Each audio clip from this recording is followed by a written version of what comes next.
Hello hello madam. ಹೇಳಿ. ನಾವು ಕವರ್ನರ್ college principal ಮಾತಾಡ್ತಿರೋದು. ಹೇಳಿ ಸರ್. ಮೇಡಮ್, ನಿಮ್ಮ ಮಗಳು ಯಾಕ 3 ವಾರದಿಂದ ಕಾಲೇಜ್ಗೆ ಬರ್ತಿಲ್ವಳ? ಏನಾಗ್ತದೆ ಅವಳಿಗೆ? ಹುಷಾರ್ ಇಲ್ವಾ? ಏನೋ ಗೊತ್ತಾಗ್ತಿಲ್ವಳ? ಹೌದಾ? ಇಲ್ವಲ್ಲ. ಏನು ಅರ್ಥವೇ ಆಗ್ತಿಲ್ವೇ ಈ ಕೇಸು? ಒಂಚೂರು ಬಂದಾಗ ವಿಚಾರಿಸ್ಕೊಳ್ಳಿ ಮೇಡಮ್. ಇಂಟರ್ನಲ್ಸ್ ಬೇರೆ ಇದೆ, ಏನು ಅಟೆಂಡ್ ಆಗ್ತಿಲ್ಲ ಅವಳು. Okay sir. ಓಕೆ ಮೇಡಮ್, ಬಾಯ್. ಅಲ್ಲ, ಕಾಲೇಜ್ಗೆ ಹೋಯ್ತೀನಿ ಅಂತ ಬೆಳಗ್ಗೆ ಬ್ಯಾಗ್ನ ತಕೊಂಡು ಹೋಯ್ತಾಳಲ್ಲ, ಕಾಲೇಜ್ಗೆ ಹೋಯ್ತಾಳ ಅಂತ ಪ್ರಿನ್ಸಿಪಾಲ್ ಹೇಳ್ತಾವ್ರಲ್ಲ, ಮತ್ತೆ ಇವಳು ಎಲ್ಲಿಗೆ ಹೋಯ್ತಾವಳೆ ಹಂಗಾದ್ರೆ? ಬರ್ಲಿ ಇವತ್ತು.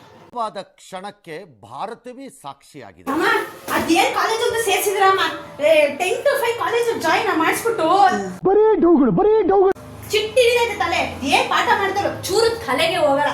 ಒಂದು ಸ್ಟ್ರಾಂಗ್ ಕಾಫಿ ಮಾಡ್ಕೊಡಮ್ಮ ಪ್ಲೀಸ್. ಓ ಹೌದಾ?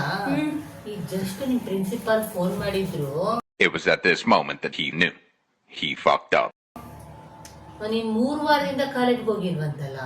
ನಮ್ಮ ಪ್ರಿನ್ಸಿಪಲ್ ಎಲ್ಗೆ ಹೋಯ್ತಿದ್ದೆ? ಮನೆ ಕಾಲ್ ಮಾಡಿದ್ದ. ಅಲ್ಲಲ್ಲಲ್ಲಲ್ಲಲ್ಲ ಬಡ್ಡಿ ಮಗ ಹಾಕೊಟ್ಬಿಟ್ಟವನೇ ಅನ್ಸ್ತು. ಅಮ್ಮ ನಾನು ಕಾಲೇಜ್ ಹೋಯ್ತಿದ್ದು.